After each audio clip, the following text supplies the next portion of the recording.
Welcome, my fellow professionals, to all PMI certifications under the microscope. It's a pleasure to be presenting this to you today. We have a panel of PMPs, ACPs, CSMs, and more. So I'll go first. My name's Phill. I've been a project management professional since 2005. I've also embarked on an additional 5 certifications from the PMI, including the SP, the RMP, the ACP, the OPM3, which is now defunct, as well as others I can't remember. But anyway, let's move to our next member of the panel. Let's go with Ed. Ed, do you want to introduce yourself and give people some context on your background? Yes, my name is Ed. I'd better known you call me ED for all you smart and intelligent folks out there. Hey, that just simply means Ed. Have a background, PMP, CAPM, future ACP, CSM, ISP, Agile coach, etc., author, coach, trainer, mentor, individual for the people, as you could say. So back to you, Bill. Thank you, Ed. Let's go on to our friend Diedre. Diedre, do you want to introduce yourself? Good afternoon. My name is Diedre Norris. I am a servant leader. I am also a project manager and ACP certification through PMI. Love serving and helping others and looking forward to the session and welcome. Thank you, Dee. And we have our friend Darrell. Hello, Phil. Hello, everybody.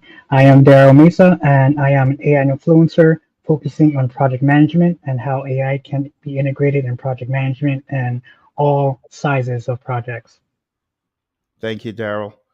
Well, now that we've all given our introductions, let's jump in to discuss all PMI certifications under the microscope. First of all, for those who don't know about the PMI, Project Management Institute, the PMI is the leading nonprofit organization for project management. Been around since 1969, and they've been instrumental in putting project management on the map. The work they have done is truly commendable. To get more information about the PMI, I would recommend that you go on down to the PMI website, pmi.org. We will be going to pmi.org quite a lot today because pmi.org is where you can get additional information, the latest and greatest regarding all the things that we're going to be presenting here. There's a lot of information to unpack regarding their numerous certifications. And in order to get the latest and greatest, you need to go on down to this website that I'll put on the screen here. This is pmi.org. You can see we have a certification section. And if you click on the certification section, you can see the various certifications of the PMI that we will be talking about today, especially the PMP, the CAPM, the PGMP, the PfMP. We'll also talk about PMI-CP and the ACP. But before we go any further, we got to clarify something.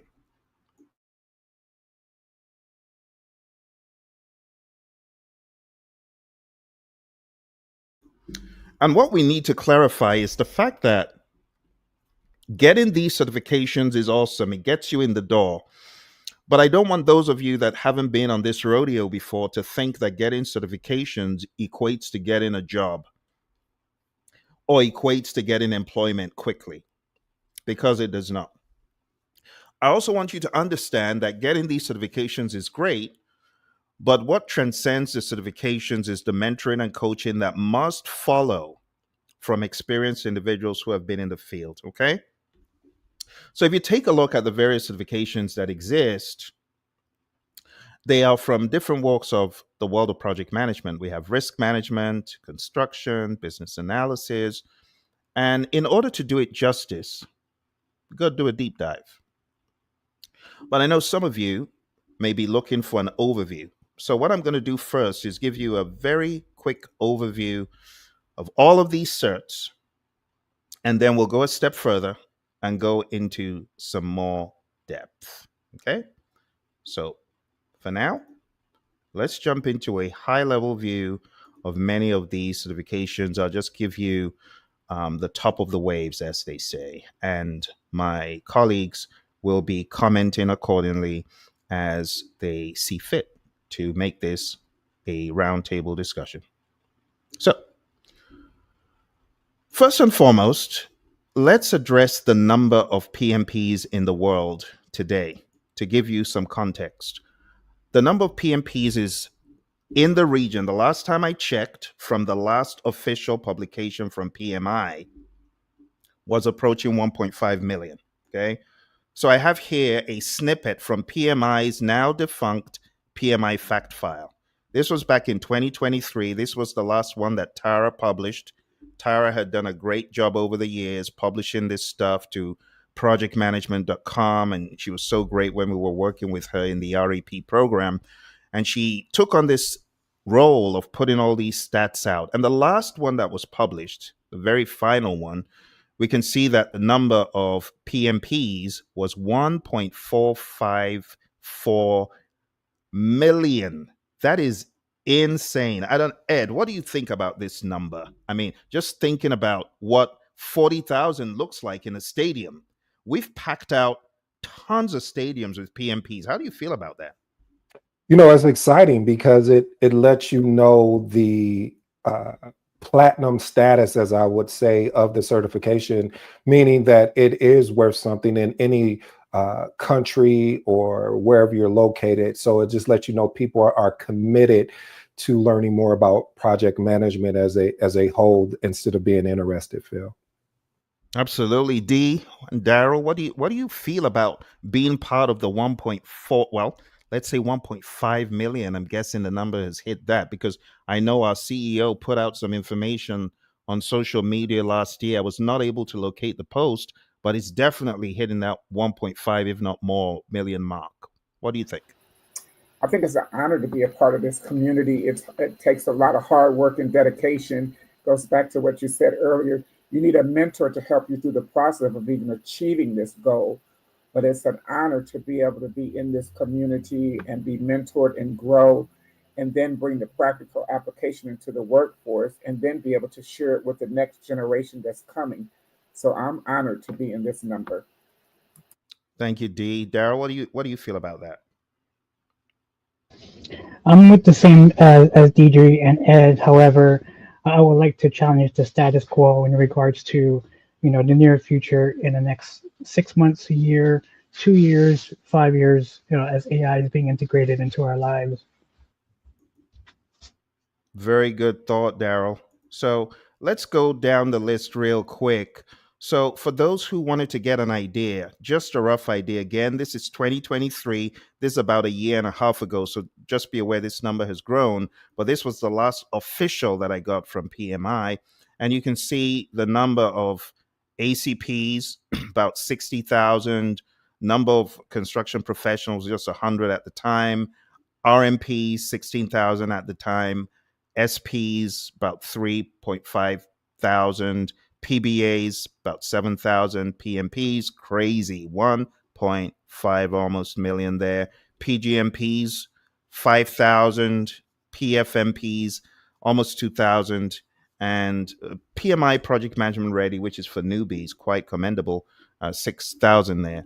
So again, going back to what Darrell said, to challenge this status quo of the numbers, what does the future hold? We already know that AI is on the scene, and it will bring a lot of changes. So if you're looking for that discussion, stay tuned, because Darrell is going to bring some perspective to that. But as far as the outlines for the project management certifications we're going to address, we have a list of all the outlines, and we're going to bring some context to unravel each outline and go into what is required for each certification. But let's take a look at the top of the waves for those of you that are in a hurry and you just want some fast PM information. Let's give it to you right away. So at the last time I put this information together, and we're going to go back in and ensure that right now it's still the same thing, but the PMP, we had about $675 to take that cert, just plan for that. CAPM, $300, PGMP, $1,000, PfMP, $1,000, ACP, about $500. I know these numbers have changed quite recently. PBA, 555, and I'm talking about non-members. For members, it's less. So you got two prices there. And like I said, always check the website for the latest and greatest. RMP about 670, PMI-SP about 670 if you're not a member. The cost of membership at the last time I checked was about $139. So tag on the membership fee to the member fee, which comes first.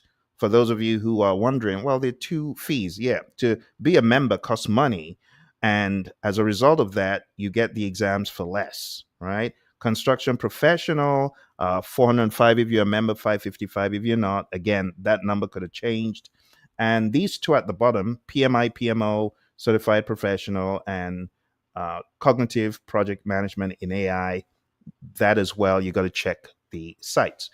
But as far as what you need for each one, to be a PMP, you need a high school diploma or an associate's degree to begin the qualification. If you don't have a high school diploma, you can't do this. So you must have that at least. And then you can have a 4-year degree or master's degree. It makes no difference. If you have a high school diploma, you need 5 years leading, managing projects. If you have a 4-year degree, and when we say 4-year, in the United States, it's 3 years. So we're talking about a bachelor's degree or the global equivalent, then you need at least 3 years leading, managing projects.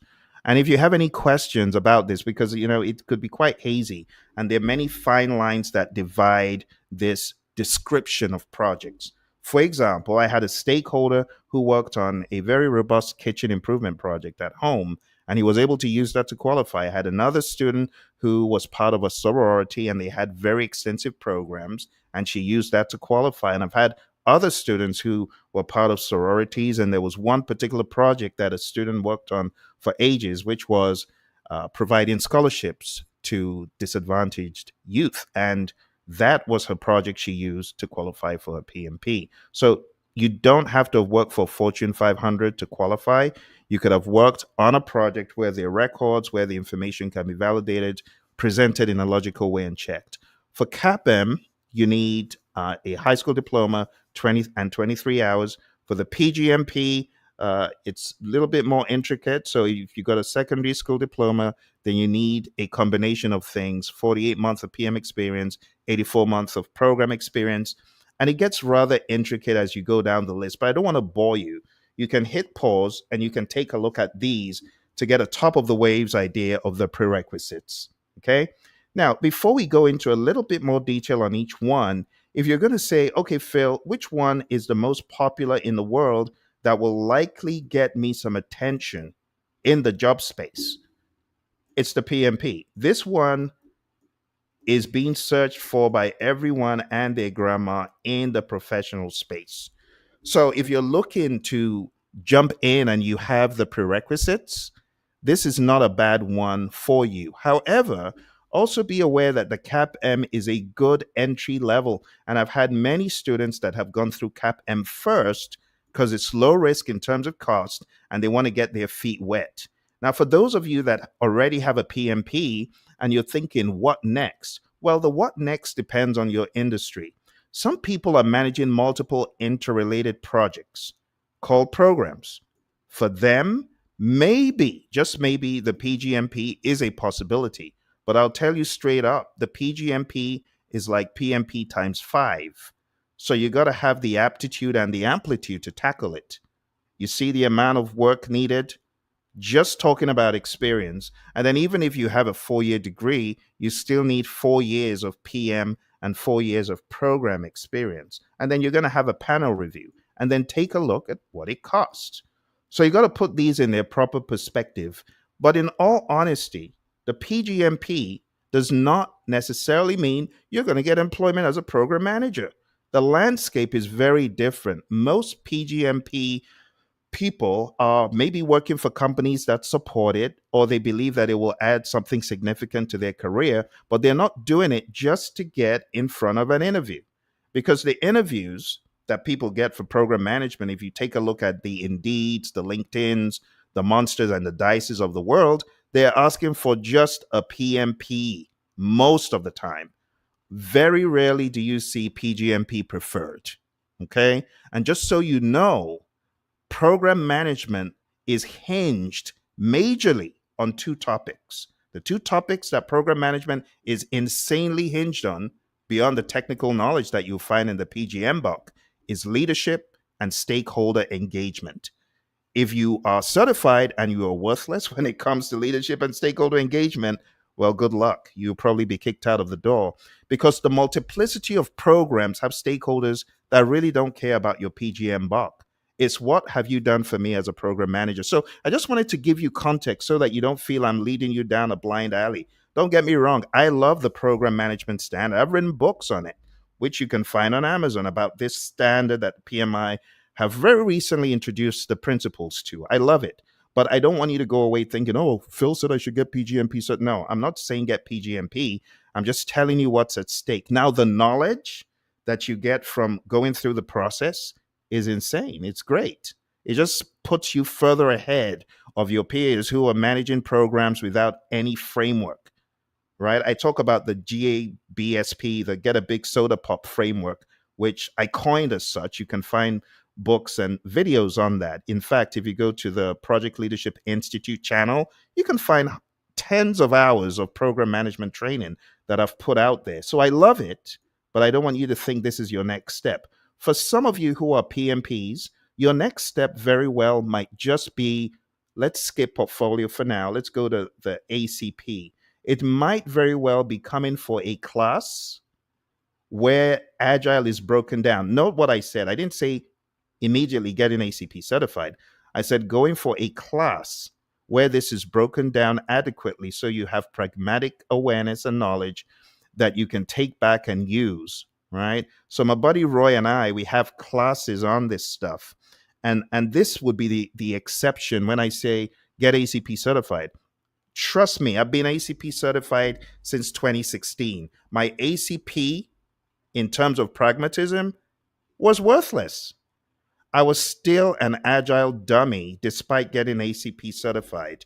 It wasn't until Roy began to mentor me that the light bulb came on, full blast with agile. And bear in mind, I was also a CSM. So with all of these certifications comes pragmatism. Let me ask our friend Dee and our other two colleagues here what they think about the pragmatism of any of these certifications, because Ed has got CAPM and PMP. Dee, you've got ACP. So what do you think about what I just said? Any Yes, feedback? that's why I joined your you and Roy's class, because I had received the certification but did not have the pragmatic understanding and the actual true mindset of agile. Once I joined that class, it made more sense, and I had already taken the exam, which is why I continue to stay underneath your leadership right now, because I learn more and more each time we have our sessions about the agile mindset, and I'm able to go back into the workforce and actually discuss it, train it, and begin to help my fellow coworkers use an agile mindset in their professional and in their private life, because everything that we do is an agile mindset. Great stuff, Dee. Thank you. Ed, Darrell, any comments? Yeah, Phill, this is my sweet spot right here, where the challenge is with certifications and education as a whole is if we get so caught up in the journey of the education and not actually applying once we get to the destination. I think I like that. And the reason why I like that is because the journey allows you to apply what you've learned through certification or education. But for this specific context, we're talking about certifications, and you get to that destination. That destination for you may be a new job opportunity or the existing job that you're currently in. And what we failed to do, and I talked about this in one of my episodes, is that we don't define our post, whatever that certification is, if it's PMP, CAPM, PGMP, we don't define what does that post look like? What was the why we're getting this? And now that we know the why, what are we doing afterwards? Are we going to a Project Management Leadership Institute to learn how to become better leaders, and then taking what we learn and applying it, not just in business, but also, we first have to learn how to lead ourselves before we can lead anyone. So again, I believe that all of it is applicable. I'm a huge component on education, a huge component on certification, because I believe that it gets you aligned of what is out there in the industry. So we're speaking the same terminology, but there's one thing to just go and read a book or go and take a certification and not actually apply what you learn. So those are my thoughts, Phill, right or wrong, but that's where I'm currently standing at the time. Awesome. Right on the money, Ed. Appreciate that. Thank you. Darrell? Phil, I'm going to be the bearer of bad news, or just to discuss the openness of not the things we're talking about in regards to, you know, the value of each cert from PMI. I'm really concerned of the value it holds in the future. In the next 5 years, at the minimum, max 10 years, because right now you're still considered a key resource as a project manager if you went through the entire journey of being a project manager. However, with AI coming into the integration of our lives, both personally and professionally, um, I believe it's in jeopardy as far as the value. Can each certification get me a job in a matter of weeks, 3 weeks, or even as soon as possible? What's the value there? Is there value now? And is there value in the near future? Wow. That is a real $1 million question that we need to debate. We're going to I debate want in on that debate, Phill. Because you're seeing it already. PMI has increased their prices to taking the PMP, the CAPM. They even have the CPMI. Those are hefty prices.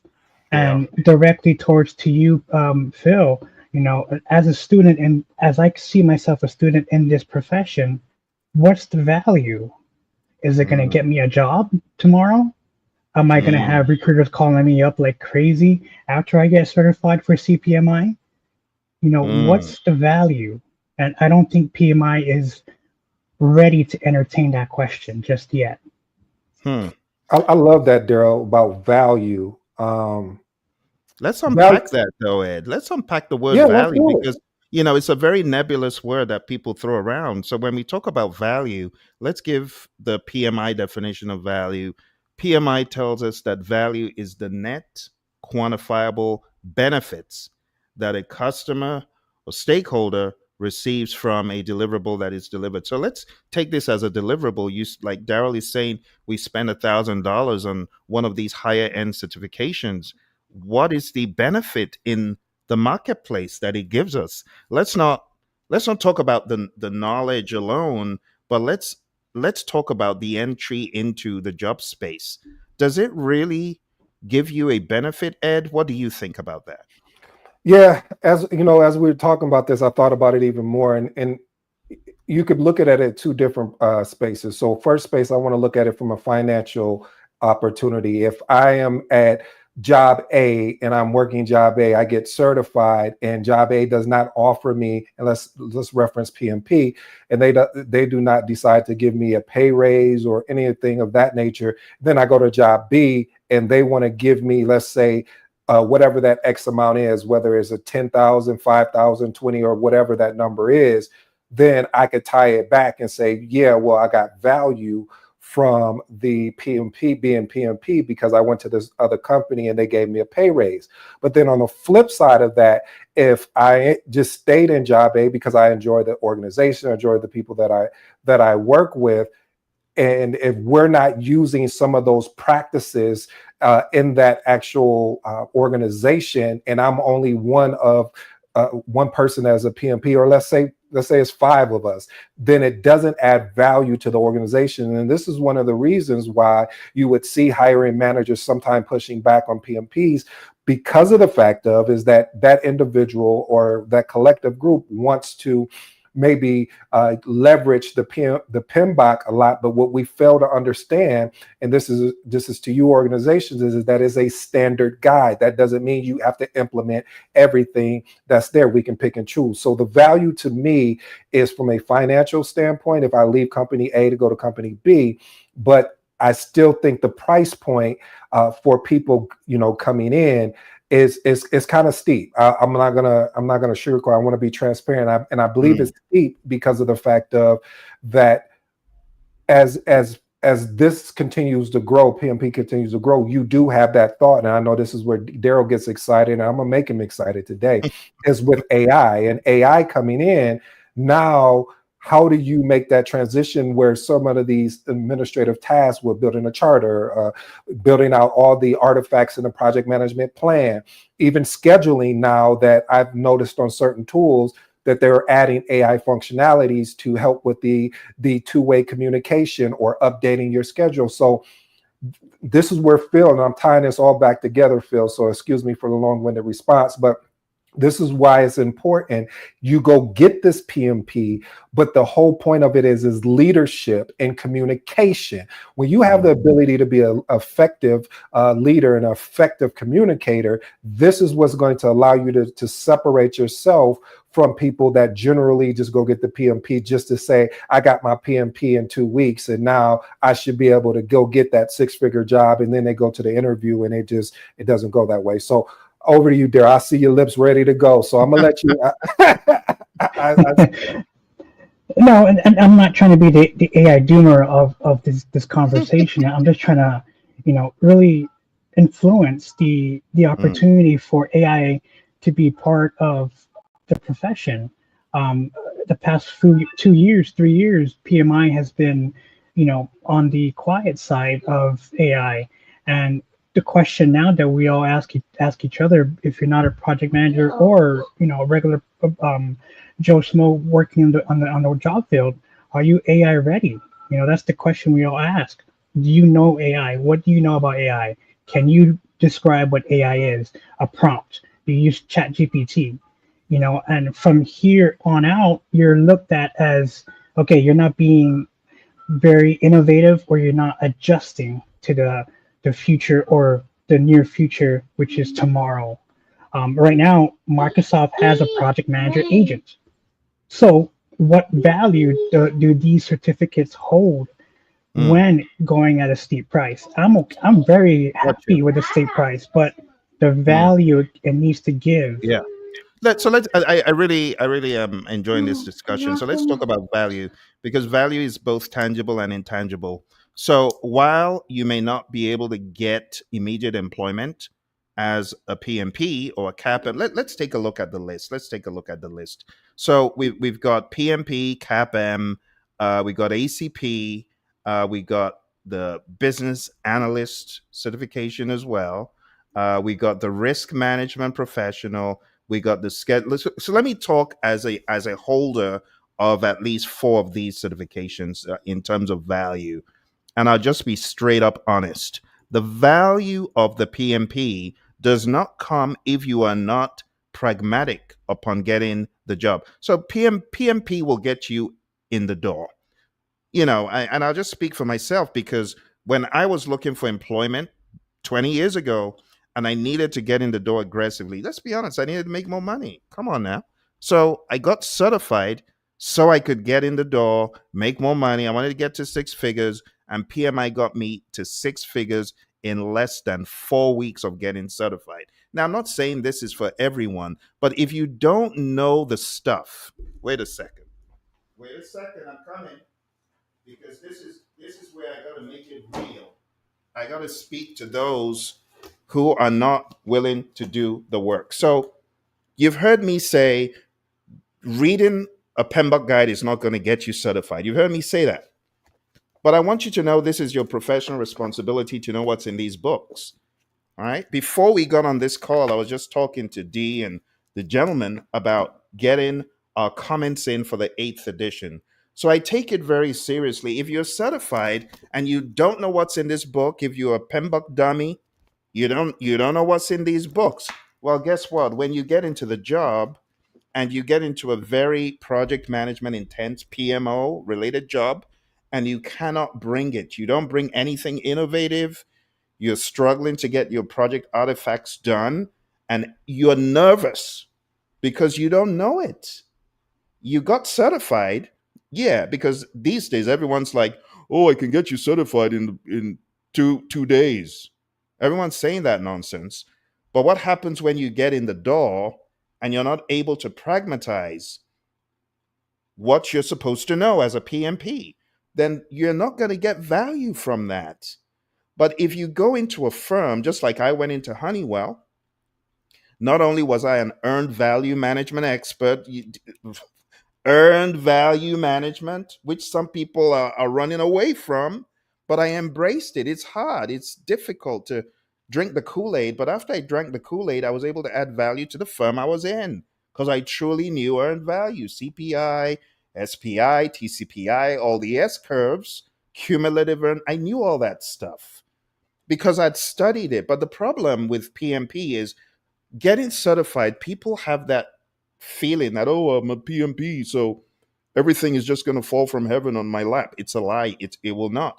In fact, you can actually get pushed out of a firm if you are employed and then you're not able to show the value. You have to show the value by studying.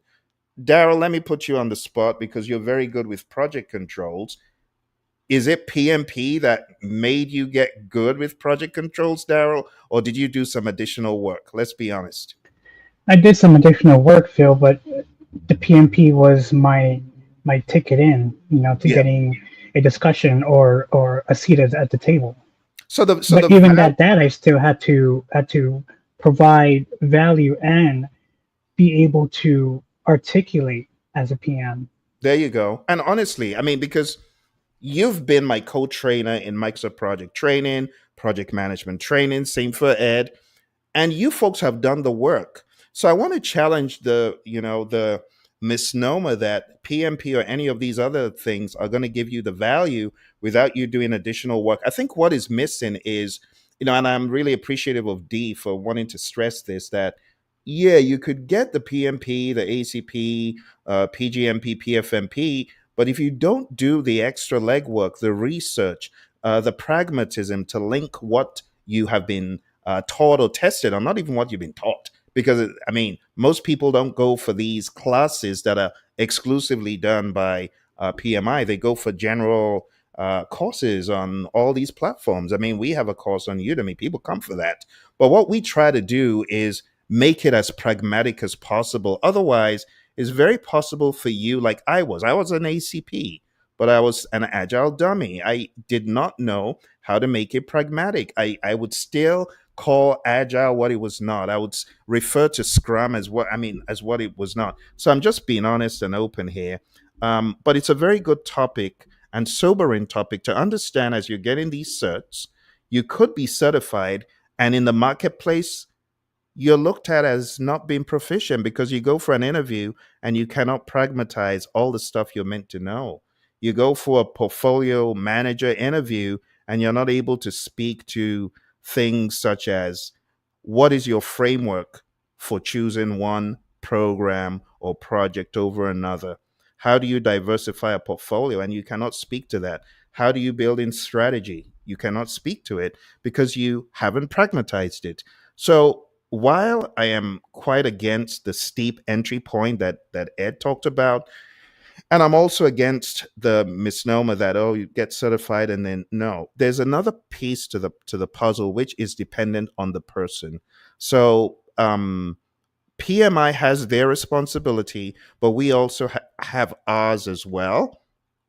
And I feel that if we don't do our responsibility to pragmatize this stuff, to know how to apply it practically, to seek out, as Dee was saying, mentorship, I feel that if that is not done, then you're just freewheeling. Dee, do you have any opinions and further comments? Because it was as a result of your influence that I added this piece to our discussion, and now it's coming out differently than, more accentuated than I had conceived when you brought it up. So, do you want to give some further perspectives, please? Yes. Everything you said, Phil, was actually me, myself, if I can be transparent. Went and got certifications, um, thought that I could go back to work and implement things, but I didn't have that on hands experience, and I didn't have someone that could guide me because I was in an organization where I was actually the only project manager. They had never had a project manager before. So you have to find someone that can assist you through this process, because it is a process if you want to be successful. So I truly believe that this will bring value to you as the individual, as well as value to your organization. But you cannot do it practically if you don't get some assistance. Yeah, I agree with that, Dee, and I appreciate you bringing that up as well about mentorship and coaching. I also want to touch on some, because Phill keeps leaving these breadcrumbs, and I'm like, I love bread, so let me pick up one of those crumbs, and it's still aligned with what we're saying here. Is I remember when I don't know about you guys, but I had this amazing math teacher, and what she did for me is that I was good with numbers, so I would be able to solve a problem, and she would tell me, well, that's great, you solved the problem, but you didn't show your work. Okay, I'm gonna let you think about that for a minute. So what she was trying to say to me is, yes, you got the answer, but you didn't show your work to how you got to the answer. What that translates into business is that when one of my mentors would tell me is that when something is done, whether right or wrong, they want to know what was your process behind coming up with that decision. And for me, the PMP is one of those certifications, or any of the PMI certifications is okay, great. You've showed that you have the aptitude to sit down and pass an exam, and you put in the work to study for the exam. And I'm not talking for those that got it in 2 weeks or 7 hours and 3 minutes. I'm talking about for the ones that really went through the journey. And one of the things you learned is that you had an opportunity to take what you've learned and start experimenting with it. Meaning, okay, well, normally we don't do a charter, so let's start doing a charter here and start showing value. But Ed, what if they don't want to do a charter? Well, you do it for yourself, so that way you start getting those reps in, as we always talk about, sets and reps, meaning we're getting an opportunity to get that pragmatic approach. So it's all about taking what you've learned and being able to show your work of how you've actually done it. Back to you, Phill. Great stuff, my friends. Thank you very much. I don't know if Darrell has any further thoughts to bring at this time to what we've just said. Darrell. Just like I said, just with AI, right now at this day and age, you can ask ChatGPT to at least provide a simple training module on the CPMI or the PMP, to get you ready. So there are resources out there to getting the knowledge for your exam, as PMI is increasing their prices with no value behind it. Thank you for that, Darrell. Let's continue this discussion by taking a look at what our friend from Ed's channel has commented. Jay says, let's look at the first comment. He says, I don't want to chase certifications without experience, but no one will hire without experience. And that's absolutely true. Yeah. And I often tell people that the CAPM gets you in the door. So it's a very good one to go for at first. But in terms of value, as we've been going back and forth on the topic of value, you also need to take some responsibility, some accountability as far as maximizing the value of your PMP. So think about it. If I sat in the corner while I was at Honeywell and said, well, I'm a PMP, I guess I'll just do my job, that would be it. But I went a step further and I said, I see management is spending a lot of money trying to get my colleagues to be PMPs, and they were failing it. The exam was swatting them like flies. It was just a bloodbath. It was terrible. So I went to my boss, Jim, at the time, rest his soul, Jim Schaefer, great guy. I said, Jim, I'd love to help these people because I see that they're failing. I know a thing or two about the PMP. Mind you, I had not even been certified for up to a year, but I put myself out there and I said, I can help them. Let me have bi-weekly sessions. Bear in mind, this is not Phill, the trainer you know today. This is Phill, the program analyst, the program specialist, the project or program manager that didn't know how to train, but wanted to make a change. And my boss said, okay, let me talk to my boss, Mark. Are you looking at the leadership dynamic here? I am Joe Schmo off the street that just got certified less than a year ago. But I feel I know the syllabus enough to coach my colleagues. You see how I added value to a situation that didn't ask me to add value to it. I just mind my own business, doing my job. When I see people failing, but I stand up, I lead. So for those critics, because I know there are lots of critics about PMI critics, it's not enough to get the PMP or the ACP or the CAPM. Number one, you have to make it pragmatic. And number two, you have to add value. You have to have a value radar on to see. Another example is I was a producer in a gaming company, and that's just code for project program manager. So I worked in this gaming organization, and I realized we were lacking structure and finesse. What did I do? I brought a framework that watch this. I carved a framework out of PMBOK and I presented it to my boss and team, and he couldn't understand the genius. He regarded what I was saying as this is, and this is someone from Microsoft, so he's not someone who doesn't understand process, but his mind was blown with what I had carved out of simple initiating, planning, executing, monitoring and controlling, closing, carved it out of this, presented it as a framework we could use, and I was king of the hill. You see, the value you bring, it's not about the certification. And, while in one vein we can point fingers at the PMI, but in the other vein, we got to point fingers at ourselves, or just realize that the other four fingers are pointing at us. We got to do that groundwork. Similar to what Ed said, you can say, well, I guess they said we shouldn't use charters here, so I'll just manage without a charter. That is a dumb sheep mentality. You are a professional. You get what I'm saying? I get animated. I'm sorry. Maybe I'm not. Because some of you need to hear this. You get certified and then you just follow like a dumb sheep. You're following a dumb shepherd that doesn't know left from right. They ain't ever had a PMO. They've never put processes and procedures in place, and you're following the firm that's blindly and foolishly doing things instead of showing the value of a project charter. But the problem, going back to, which comes first, chicken or the egg? I think part of the problem is a lot of these PMP courses, they're not pragmatic enough. They can get you certified, but in terms of the pragmatism and the leadership awareness, sadly, they don't provide them. So I can't point fingers at PMI alone. We also need to point fingers at the PMs who are getting certified, and then I guess I'll just hide my PMP under the desk. So this is Phil, can I interrupt you respectfully? Sure, go for it. I 100% agree with what you just was mentioning. However, with AI, like I said, being part of our lives personally, through your Android phone, to your iPhone, everybody can be an Insta expert at any point. Everyone can be a what, Darrell? Anybody can be an Insta expert at any time. How? Because AI is as simple as it can get right now, with the potential of being so sophisticated that it fulfills our way of understanding. It really gives us what we want. Gotcha.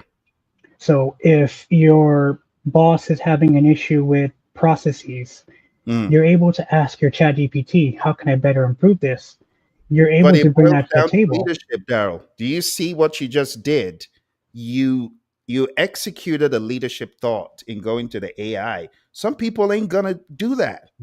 Some people aren't gonna have the gumption or the aptitude, the leadership aptitude to be resourceful and go to the AI. Like, I still hear people asking me obvious questions you can Google. Not even that you need to go to GPT. And guess what, Darrell? They don't do it. It's still leadership.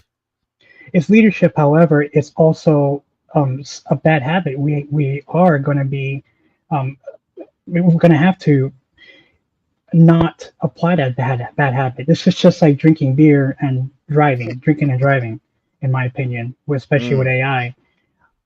So it's going to be interesting to see how we adapt to AI when it comes to projects of all sizes. You bring up a very good point. Mm-hmm. Yeah, I was going to say, I just think just like anything, I shared with you guys recently about, and a year or two ago or longer, about that McDonald's that they built, where it is, you might as well just say it's AI generated in a sense, because everything is mostly automated, from placing your order to, they do have someone sliding your order down. But just like anything, I believe we're going to have to have to adapt. Now, AI is on a bigger level, just like how when the internet came, and I remember one night I'm sitting up there applying for jobs, and my mom asking me, well, why are you not going to these places filling out applications? I was like, we don't do that anymore, Mom. This is what we do now. And so, and this goes back to the DSL, the AOL disk type deal. So everything evolves. I think the most poignant question to ask is, how are we going to evolve, or watch this, get ahead of where everything is going? And I think that's what you're trying to drive, Darrell, of really getting ahead and being prepared. Right, right, exactly. And it's just because, like I said, I go on PMI.org and I want to take an exam. Okay, I want to become a program manager. Oh my God, it's $1,000. Okay, why? Does this $1,000 get me a job as a program manager, or do I still have to provide the networking and stuff? So it doesn't give that value and that sense of where we're at right now with AI, of how we all say robots are coming. Now AI agents are coming, not sophisticated ones, but the simple ones that will be able to give you the opportunity to have it do tasks at a simple level, meaning it will take notes for you, which Zoom has it, Microsoft Team has it, so either way, AI is being integrated as we speak.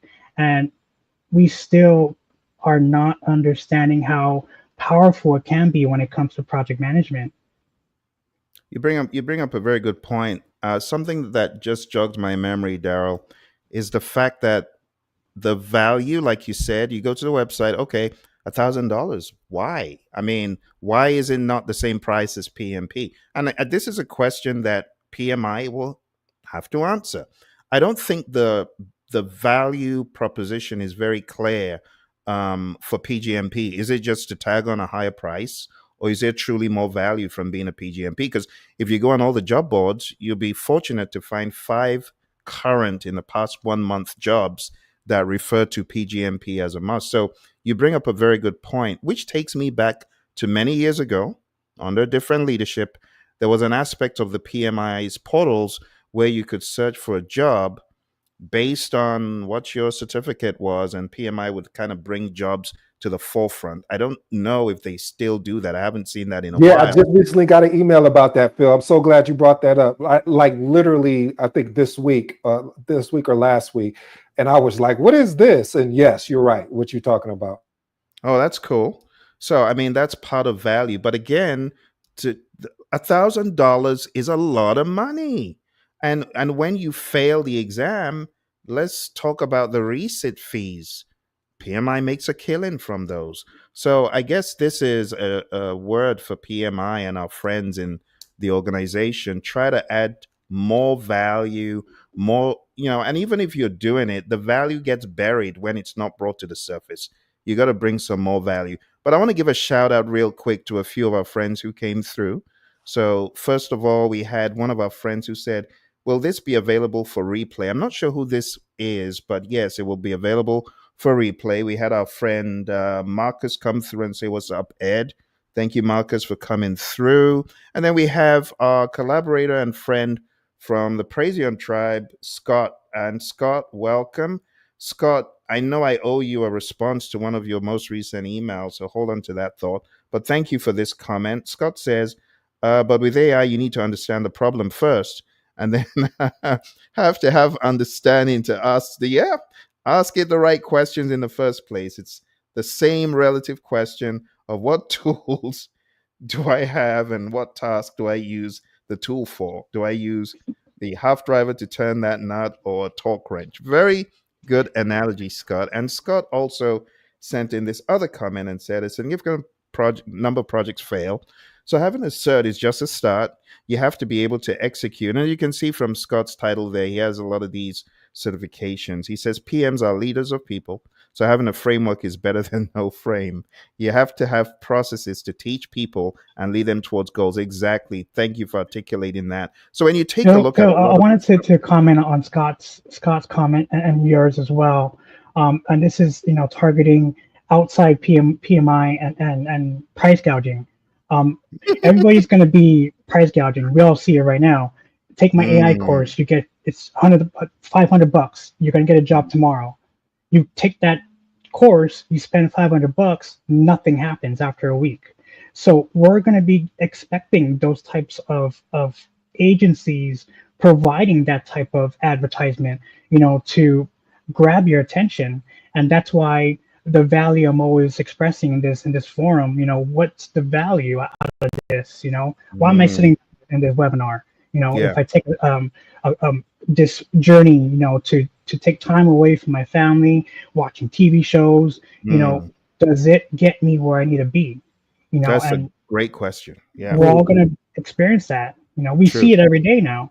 Hmm. With the thought leaders in PMI. I Yeah. know AI. I've been doing AI for 40 years. Okay, I get it. So why aren't you doing this? Yep. You know? Yep. So my understanding of this is we need to collaborate, but nobody is collaborating Mm, in our yeah. profession. True. Man, I True. want that. You got to tee that question up, Phil. We can't. Hey, I got time if you got time. Yeah. Because that, I mean, but I just, because that's an interesting question about value. It's still coming back to this value question. I mean, because when you think about it back in the day, and they kind of, I'll say, controlled it a little bit better. I call it the shiny object syndrome, where they're selling you, hey, buy this product or buy this course, and you'll be able to make $1 million. Look, I'll show you the receipts of how I've done it. But I just think if we have to, again, going to Phill of what he was saying about, we also have to take accountability for ourselves as well. And we can't put it all on PMI. With regards to what I mean by that is that that's like getting a college degree, and then Mm, I get out of school and I don't get a job. Man, I'm not telling you something I heard. This is something I lived. As soon as I graduated school, I ended up in retail. And I was confused. Why am I in retail with a 4-year degree? And I was, mm, I was sold the dream of, hey, go get this college degree, and you should be able to walk into corporate America or business or whatnot. But then this is what leads me to what Jay said: is you don't have the experience. So then you go chase the experience piece next. So I know you wanted to say something on that. What were your thoughts, Darrell? I understand that. However, in the near future, project managers are going to be asked, what have you built with AI in your project, in your projects? Or tell me a time where you had a situation where you had to integrate AI in your project, and what did you do to overcome that? And how did you help influence and adopt AI in your project? Or how questions like, okay, I feel your resume was created by ChatGPT, dude. Tell me why it's worded as ChatGPT when the way you're speaking is not as it doesn't align with your resume. Well, but I just, even with that, even looking at ChatGPT for the resume system, see, this is, to me, this is a big chessboard. And when you're looking at the chessboard, and I'm looking at it and saying, well, hey, you use an application tracking system, because you're looking for keywords. And fortunately and unfortunately, some great or exceptional candidates get kicked out because they don't have the right keywords. So I use ChatGPT or any particular AI system out there to actually help me when it comes to, so I can get in front of the hiring manager, because I believe and I know I'm deserving just as anyone else. So it's really they do this, okay, well, we got to pivot and do that. So mm. Good points. I want to hit this really thoughtful question from Dr. Ngondo, which says, how sustainability and green project management could be integrated in the PMBOK guide and impacting the overall PMI certifications? That is a great question. And I believe that the PMI has been addressing this for some time. But I think there's actually a very good resource, someone who could, uh, let me put So, his. can I take that question? And I'm thinking more of more of a technical one with the doctor with the Absolutely. doctor's I want question. to hit this resource real quick because he's actually an authority on this. So let me put his name up, and then you can go after that. So if you go to the link that I'm going to put in the chat, his name is Rich Maltzman. He is this is what he loves, right? And this is what he does. So as far as green, I would recommend that you hit him up with that question on LinkedIn. He's an educator. He's a great ambassador for this topic. Check out the link in LinkedIn, and then just engage him in conversation. He'll probably have a better answer than I can give you. But let's hear what Darrell has to say. Go for it, Darrell. With the question from the doctor, from my understanding, that's going to be in that's going to come up with the idea of having AI being integrated in critical chain in the construction area, and more in that environment. And the question that comes up in my understanding with that question is, will it also enhance or replace the mediocre project manager?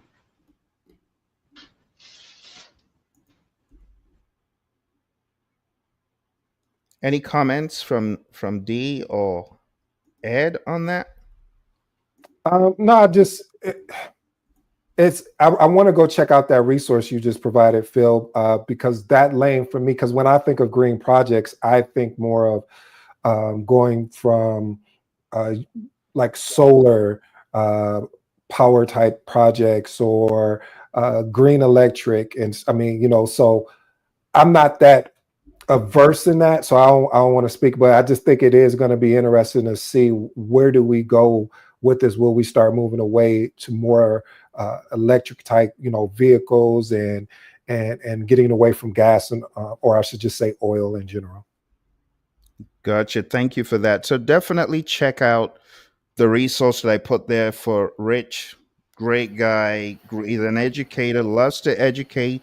He'll probably engage you in some discussion if you hit him up on LinkedIn. And then you can also check out this link that PMI had put out, a strategic partnership between PMI and Green Project Management, an internationally certified social enterprise. Check those out because I don't want to give you 2 cents that is not really worth 2 cents, if you get what I mean. If I was And going to tackle this, PMI actually had and it might be on demand now, but they had a webinar. I can't remember if it was maybe about a year ago. I remember listening to it on Green. So check their on demand webinars. You might even find where they had a speaker on about in reference to Green and project management strategy. awesome. Thank you, D. Appreciate that.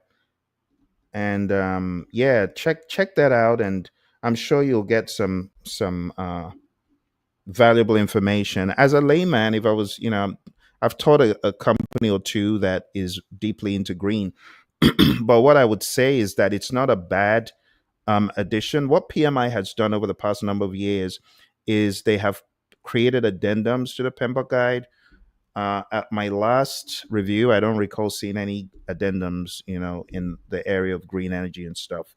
But it's a good question, especially the way the world is tending towards this topic more than ever before. Definitely something good to add in. And I'll leave you to do some research. Being a doctor, I know you won't have any trouble doing that using the links that have been provided. Awesome. Okay. So to kind of bring this 360, because I know everybody's got stuff that they could be doing, while I appreciate the discussion, I have not quite seen anything like this. So hopefully this will be the beginnings of other people taking on the mantle to discuss it and bring thoughts to the table. But as far as the other certs that I have not highlighted, the PfMP, Portfolio Management Professional. Again, it is great to have a framework, similar to what Scott was saying. When you have the framework, you can then take it and you can customize it for each organization. But some folks, they haven't really thought about doing a portfolio management certification. Maybe if you are involved in selecting programs and projects in your firm, well, this could add value to you. Talking about value, Darrell's question, which, I mean, that's just such a great wormhole to go down. Because if you talk about value, if you are in the profession, if you are a program manager and a portfolio manager, and you don't have a framework to save yourself, wow, yeah, you should jump on this, to even if it's just to understand the framework, and then take that framework and adapt it to your own organization. If your organization is involving you in portfolio management decisions and you don't have a PfMP, why would you argue that? Especially if you're getting, six figures at least, higher six figures. Why won't you take time to add value to yourself so you can add some value to the firm? Let's not forget that a lot of the value will come from the knowledge. So if you're just looking to get certified, that's not good enough. You should be looking to get the knowledge and make it pragmatic. The same for the PMI-PBA. I've been through the syllabus. It's a very good program in terms of the syllabus, but again, you could get certified and not pragmatize it. You got to pragmatize all this stuff. So that's about $555 for non-members.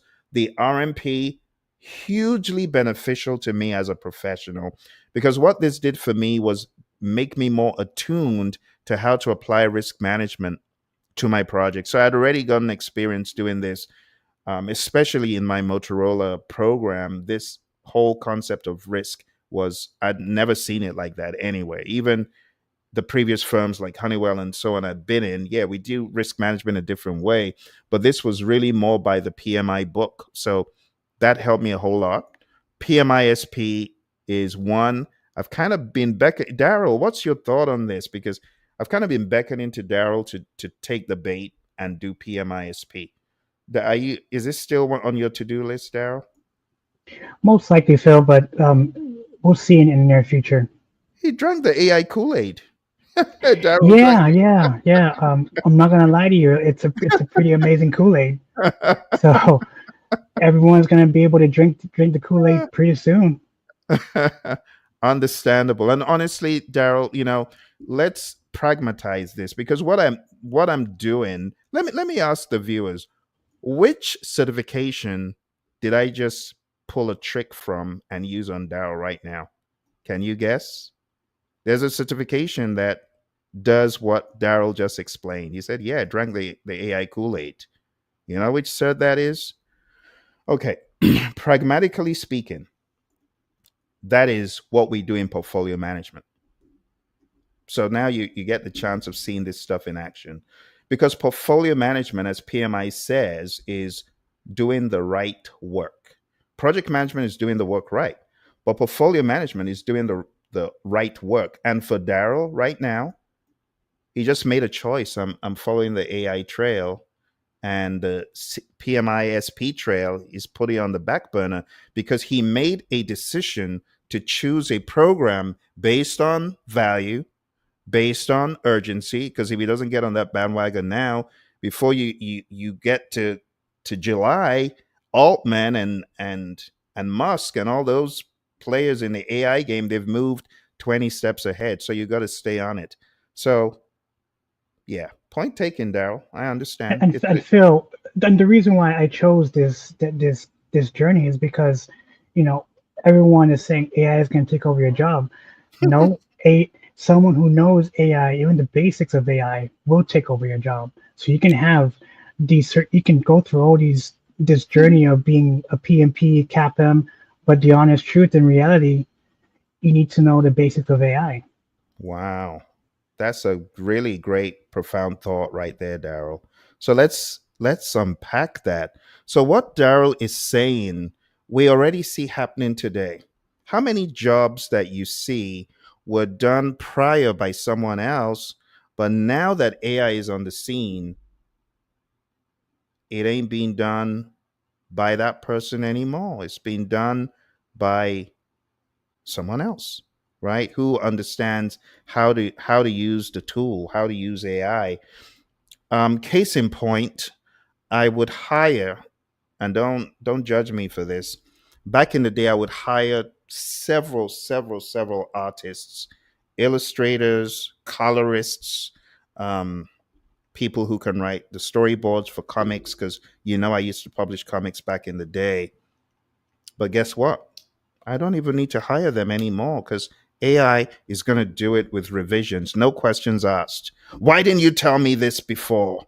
Why are you doing this at the 99th hour? I can just ask Sora or Midjourney to revise it. So you bring up a great point, Darrell, and taking that as a cookie cutter and translating it to the world of project management, you're very correct. If I couple what you've said with what Scott said, I can see that if you have good leadership understanding, you're going to know the right questions to ask the AI. And as you said, if you have the AI understanding, you're going to put those two together and you're going to be unstoppable. And you could manage 100 projects without blinking an eye because your agents will be doing it. So, Darrell, speaking of agents, because some of our friends on the call don't understand agentic AI, can you unpack that a little bit for them so people know what do you mean by agent? Isn't GPT an agent? Can you clarify that for them? Um, so an agent is a chatbot, more advanced, that will perform physical real-world tasks on your behalf. Meaning it can plan, it can reason, it can execute specific tasks that you ask it, like plan a meeting in Microsoft Teams. And with ChatGPT is just a chatbot, like we are always accustomed to, like Siri or Alexa. So taking that ChatGPT chatbot environment and having it act on your behalf is what an agent is supposed to do. It can do some simple tasks, but not when it comes to being complex. So the basics of general AI is where it's at right now. The sophisticated AI agents are not well defined just yet. It's coming, but it's not. We're not there yet. Mm, very good food for thought, Darrell. So we're talking about higher levels of autonomy where you don't even need to be pressing any buttons. It's thinking for you and it's acting for you without you pulling any puppet strings from the back end, right? Yes, and we see that now with Alexa and Siri, where we're talking to someone in person about buying Doritos because I'm craving Doritos. An hour later, you see Alexa or Amazon giving you some feeds on your Great. Instagram or YouTube. Yes, or your iPhone. Hey, there's an Amazon sale for Doritos for this amount. So we're getting accustomed to how AI is going to be playing that role in decision making processes together with projects. Mm, good deal. Thank you, Darrell. We got some great chats in from our friends. So, Scott, thank you for this comment. I think the good doctor will appreciate it. So, in response to the good doctor's question, Scott says, as a systems engineer, sustainability to me is about the project life cycle from conception to retirement. Can you integrate sustainability in your prototype and building and manufacturing of the product to reduce waste streams? Because disposal or leaving a trail of hazardous waste or reducing it or lowering your carbon footprint are important considerations in building and products. Absolutely. Great thoughts. We also have another chat from Scott here. And Scott says, been to a McDonald's where you can place your screen off, your order off screens in the lobby, or AI agents or bots when you go to a company to ask for help or service. It handles the interview until it branches finally to a person. It cannot answer the question. So many tier 1, tier 2 support functions could be handled this way in the future. Yeah. And these are jobs people have today. It's true. So I see any job requiring low end skills being replaced. It's just a sobering truth, which is why, as Darrell said, you will not be replaced by an AI, but you will be replaced by someone who knows how to manage that AI tool. Because there's a human behind it, to take from Darrell's a human in the loop uh, concept. So good stuff. Any response to that, Darrell? Any further thoughts? Phil, more of circling back to the CAPM in regards to the basic entry, ticket to getting your PMP and so forth. What are your thoughts of where it will be valued at in the near future, in next maybe 5 years? Will the numbers be reduced as far as having being CAPM in that way, or will it still continue to grow? Great question, Darrell. So in the future, what I see is all of these certifications are going to have an AI component because AI is going to become the new normal. It's going to become a standard tool for enterprise, for any business. So every walk of life will have an AI tool that pretty much is, like you said, an agent helping you along the way, even for CAPMs. Back in the day when we saw those MCSC certifications as being all this, so, and then they became so commonplace. So I can see the CAPM still being relevant, but not as we know it today. It's likely to include some AI considerations, some more technical considerations as the world of AI begins to evolve. That's how I see it. There might even be, as the much heralded AI agent for project managers that can pretty much do everything that a project manager does without ABC instruction. It's just plug and play. It's the same way when QR codes came. People are like, "Oh, this is so." I am seeing technology advancing at such a rapid rate that these things are normal. QR codes used to be, "Oh, it's cutting edge." Now it's just, you don't use QR codes. At which century are you from? I think that's how these AI agents are going to be once they take hold. We may still be some years away, but it's actually going to get to the point where they're a lot more rampant. So I see the CAPM changing. I also see the PMP changing. I guess by the next iteration of PMP, I will be quite surprised if it does not have some form of AI component. Now, I'm not saying it's going to be the right stuff right off the bat. As with PMI questions, they're going to be pre-test questions. So PMI would be prudent to put some pre-test questions in the next round so people get used to seeing them. And then as technology evolves, I see that taking root. The same for RMP and SP, more than ever before. But you and I already know, Darrell. I mean, you very recently did something with Microsoft Project and AI. You want to give the audience some, if you don't mind, is that something you're willing to talk about? Sure. So my intent and my vision of where I want to take AI is, put in a scenario. I'm a project manager at an IT company, and it's my day to work at home today, Saturday. I have a report that's due to my team in about 2 hours, but I want to get some coffee. I want to be able to task the AI agent to physically open up Microsoft Word, create that report, and while I was doing that, I want to leave my house, physically leave my house, and go to Starbucks, kill time for an hour, and come back, and that Word document or that report will be ready for me to review and emailed to my team in under 2 hours. That's where I believe AI agents are progressing towards to.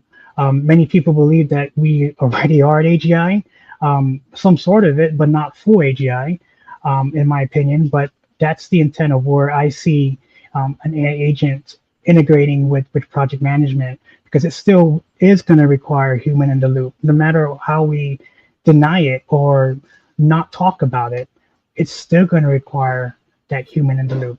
And for me to understand where project management is headed, it's very important to me, because everything is a project, in my opinion. I love that. I was going to say something just to add some more context on that from more of a security posture standpoint.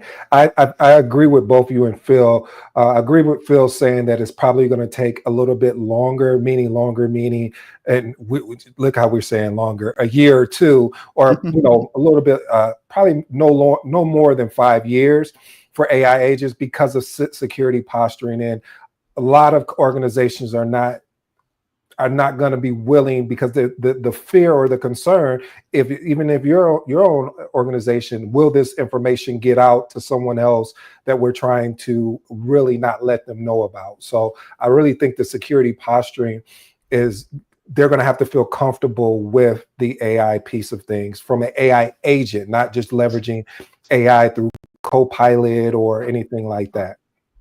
Right. And in my opinion, and this is me speculating and predicting of where things will come about, based upon my experience living and breathing with AI agents.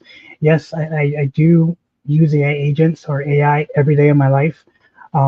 It's wonderful, but however, I fact check them at all times because they lie to me, just like a human being. True. That's So, a good point. Yeah. in my opinion, with what you were expressing, the security factor is going to be expedited because we are an AI race with China. Mm-hmm.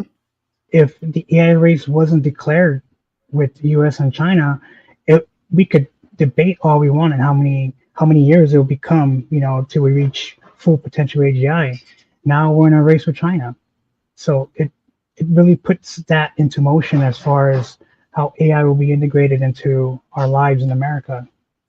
But you open up something else, Darrell, that opens up an opportunity, potentially a job opportunity. So now you have to reskill and maybe look at, if you don't want to go into AI per se, let's say go into security, because you're going to have to defend against what may potential come. So most likely you will want to do both so you can understand both concepts. But now you're creating a new job skill set, as well as maybe even a new job opportunity that is not at a particular organization. So we are in a transition. I like that, a transition of going from maybe what was the standard job for or role for a project manager, and now is shifting from a transition to now we're going to see how well you can lead, how well you can communicate, because we got the tools. All we need to do is get the charter, plug it in. It's going to create your project management plan, your schedule. We'll have a dashboard to see the project status, etc., and everything will be automatically aligned. The only job, your role is to be able to look at the information, verify it's accurate, and then also ensure that you're leading the people with influence and inspiring them to get the work done. And that's all fine and dandy with all nice and colorful roses. But looking at Phil's screen, I'm sorry, that's a hefty price. Well, I appreciate the roses, Darrell, but I get where you're coming from as far as the price point. And I led with that of saying it is steep, but am I looking at it being steep in how much I paid for it, or am I looking at it from what it currently is? Because somebody back then may have said the price was steep because of what the price point is. I think the challenge though is that you start questioning if the price point is high. I'll give you an example. Burger King, I love the Impossible Burger. You get one of those things, but when they have them 2 for $5, you're like, well, I'm confused because normally one of them is $5. So I'm saying that to say everything is on the beholder of what the value that you place on it. This is why I love this conversation, because someone else that is in a position that maybe they don't like the role they're in, and they get the PMP and they're offered X amount more money, they can say, well, yeah, that was a good value exchange. I got to be able to get a higher paying job. Right. And especially now with the jobs being lost on the government side, someone out there who's attending this session they probably lost their job. I'm really, I'm sorry if that happens if you're that person. But looking at the screen, I'm like, why am I going to take this course? Why am I going to go get certified when it's $1,000? It doesn't guarantee me a job. Yeah, and you're right, but and I agree with you 110%. But even just like what we were saying in the comments from some of the people, it gets you in the door, but you still need the pragmatic approach, and you got to make the decision. And where you at, especially if you're working, then you may be able to save up the discretionary fund to be able to pay for the certification. But just imagine you just been laid off. does this make sense for me to go get a certification, or does it make sense for me to go maybe volunteer somewhere where I can keep my project management skills intact and things of that nature, or go study through AI and start making sure that I'm keeping abreast of the concepts and terminologies, because if you don't do that, then this journey it's not going to be worth it. Either way you go, getting certified or not. Great points, gentlemen. Well, we've been going pretty aggressively for over an hour.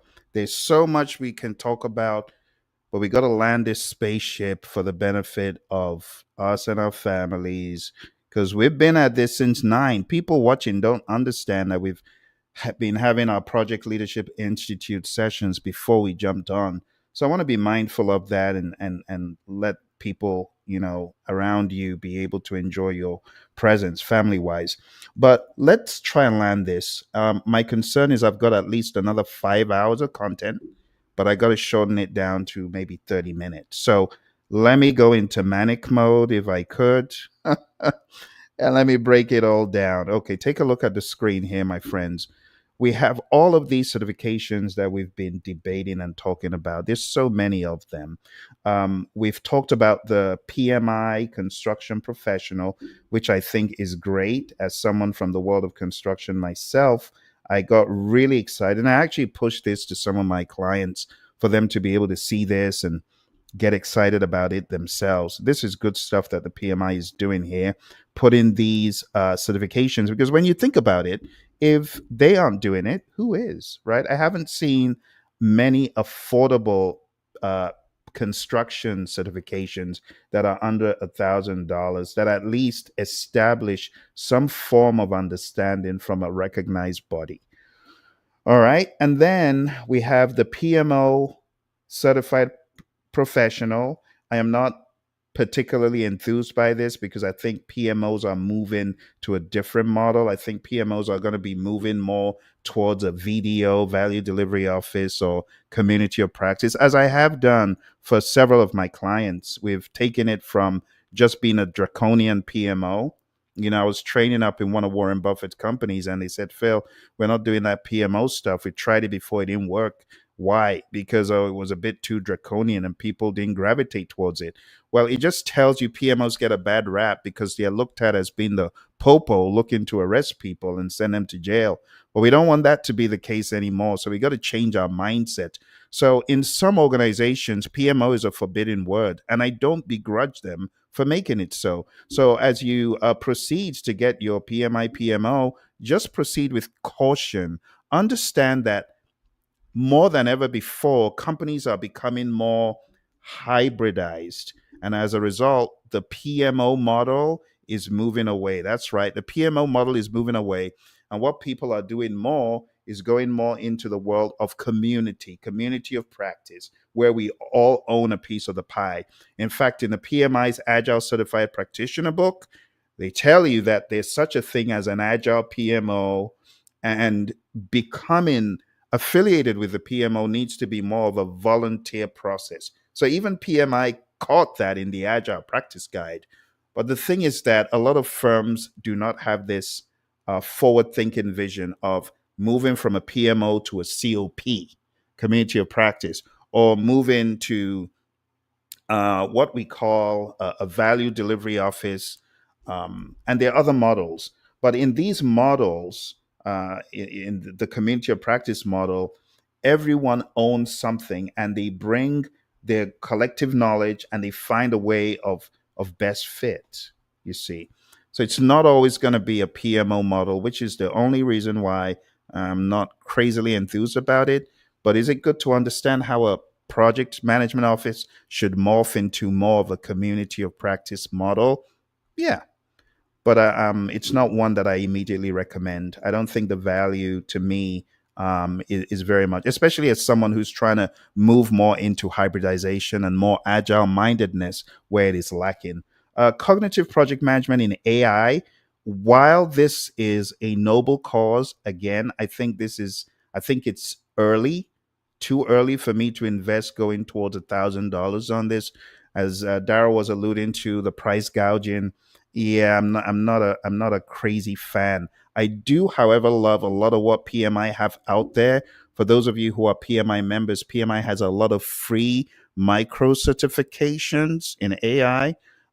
So I would say look into those first. Some folks can barely even craft a prompt, and they're trying to spend thousands of dollars on going for the higher end college AI stuff. Don't do that. Don't waste your money, because AI is changing at such a rapid rate that it probably doesn't make much sense. Okay, so before we jump into further discussion, if we got a few seconds on AI, there is a gargantuan amount of information I have to present to you. So let me get my skates on and begin rolling the tape, because one by one, I have to break these down, okay? As the educator that I am, or I wouldn't have done it justice. PMP again on the screen. You can see that if you are a secondary school diploma holder, you need to have 5 years of experience. If you have a 4-year degree, then you need to have 3 years of experience. And if you were in a GAC accredited college, then you need to have 24 months of experience. And all of this is solidified with 35 hours of project management education from a recognized body. So for someone who said, Phill, can I just go on YouTube and watch your videos? No, you can't do that. CAPM, Certified Associate in Project Management, high school diploma. In terms of experience, none required. You need 23 hours of PM education. Okay, so you do not need that. 15 hours, 1,000 hours has been waived. And then another caveat to the PMP is if you have a CAPM, the 35 contact hours are waived, but you must have the experience on projects. Moving on to the PGMP, project management experience within the last 15 years. You need program management experience within the last 15 years. So 4 years of experience if you have a secondary diploma, and 4 years of experience if you have a 4-year degree. But when it comes to the program management experience, if you don't have a 4-year degree, then you need 84 months of experience.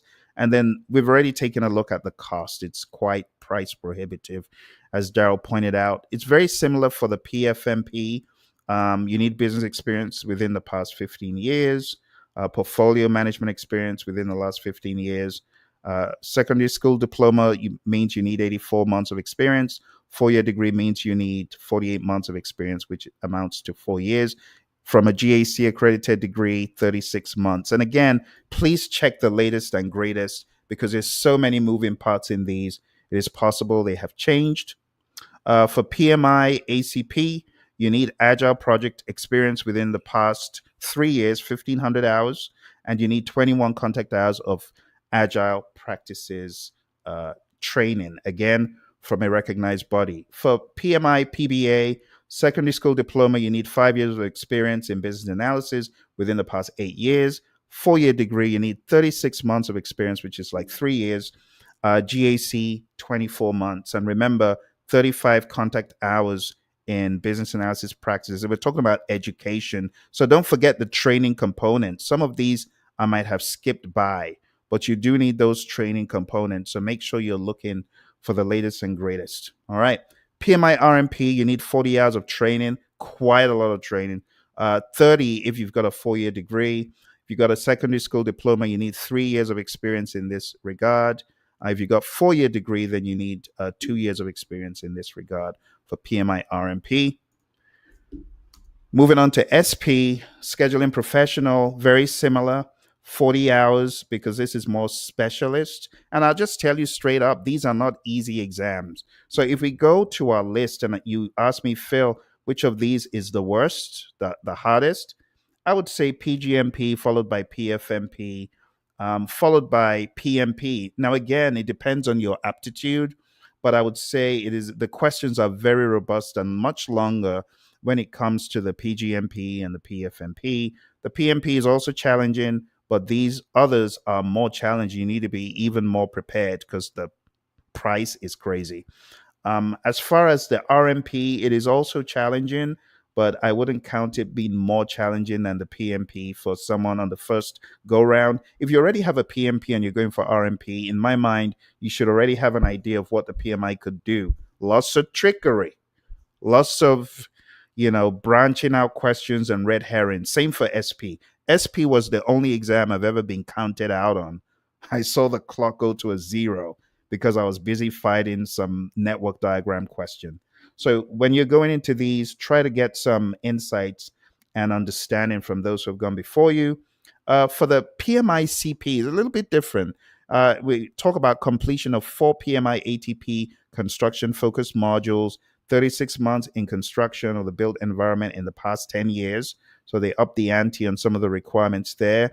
PMO certified professional, 36 months of PM or program management or current PMP, 10 hours of PMO specific education, cognitive project management in AI, completion of CPMAI basic course from PMI, 27 to 40 hours, and experience for AI machine learning initiative practitioners.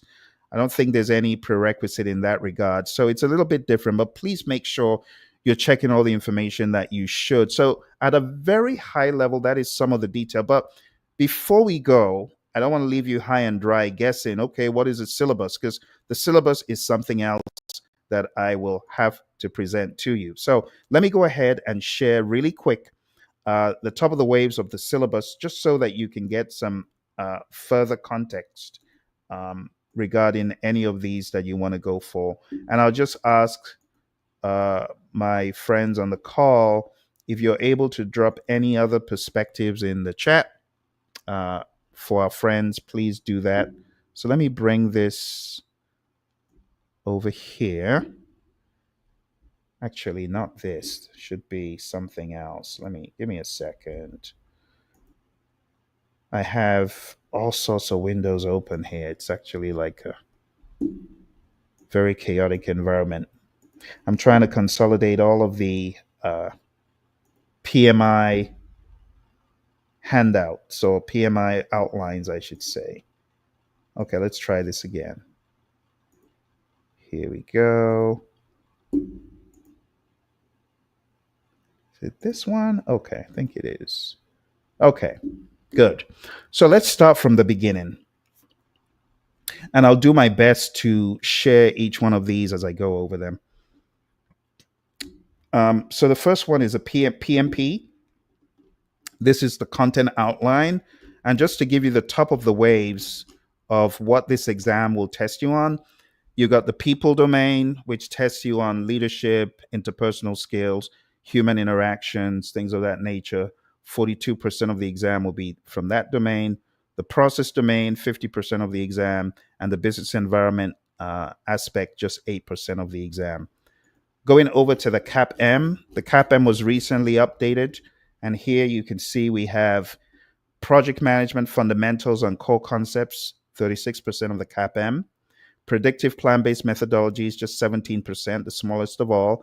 Agile, 20%, and business analysis frameworks. I had to go dust my business analysis frameworks because of this. I literally wrote a book in a book because I had to go into PMI's framework to be able to present it to my students. And I shout out to Anne, one of my students, who just got certified as a CAPM, and she had to go through all of this stuff. It's a lot of stuff when you think about it for the CAPM.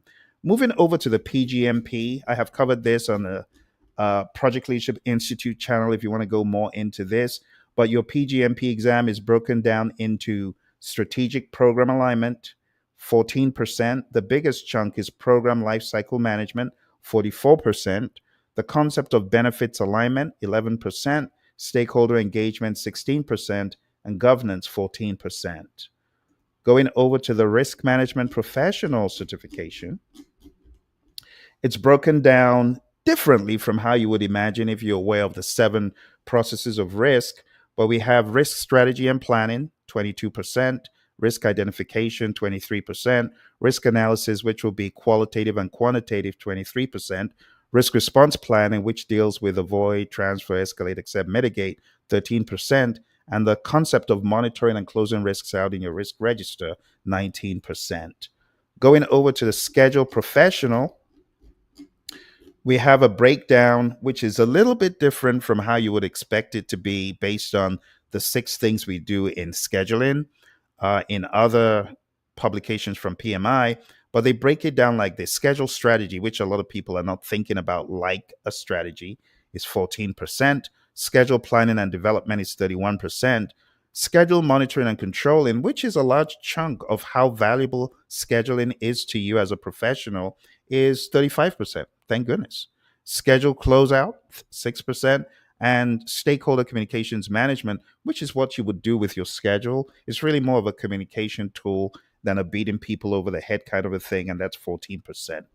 Going over to the ACP, the PMI again recently changed this in 2024, much to my almost shock horror. But I'll go into that on a different day. But we have just a more streamlined presentation of domains. Mindset is 28%. Mindset is everything, right? Leadership is 25%. And we're talking about agile leadership. And in the world of agile, who is the leader? It's the team, right? So everyone has a leadership role. We talk about self-leading, self-organizing, self-managing teams. Domain 3, we go into the concept of products. Domain 4, we go into the concept of delivery. So it's more streamlined. But if you go down to the section that talks about tools, just to give you a more robust understanding, there are a lot of tools that are now brought to the surface, like all these tools, and these tools and techniques, you got to know them. And there are some, to be quite honest, that I would rather have not included because they are less agile, but we won't get into that today. All right, let's go into the next one. I think this is the PMO content outline, but it's PMI-ACP content outline. So top of the waves again. Organizational development and alignment, PMO strategic elements, PMO design and structuring, which honestly is most important. And if anyone truly does PMO design and structuring, in a lot of organizations, you will back out from PMO.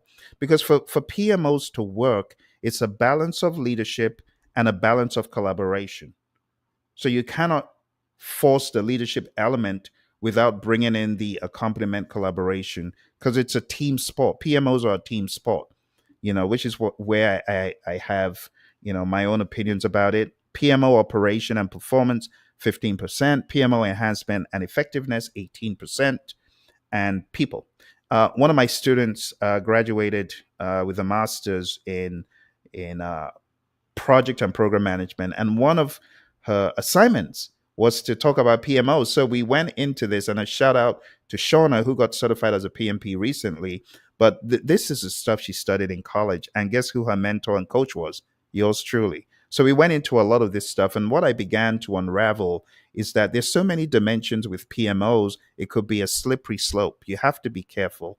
The people element is very poorly accounted for as 15%. Honestly, in my mind, this should have been 50% because, the collaborative piece are more important. But let me get off my soapbox.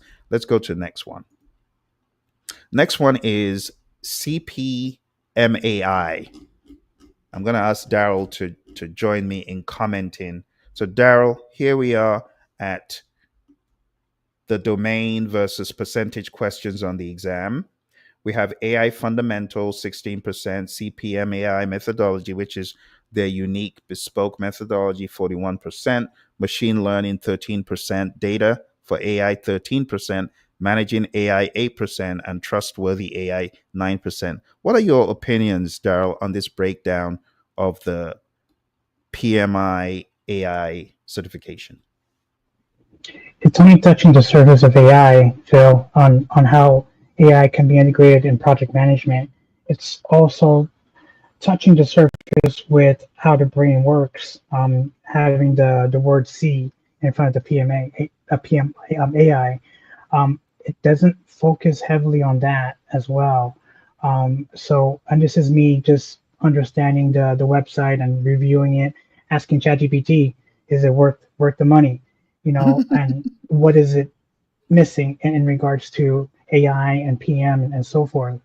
So it's too early to tell on this credential, considering the high prices.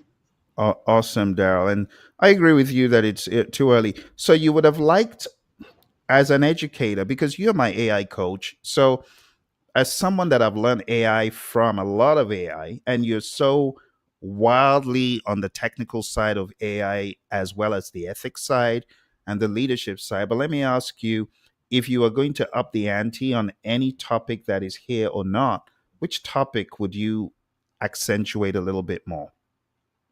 The first two, the AI fundamentals and the CPM AI, basically because we all have to understand the basics, no matter what Mm, level you come from.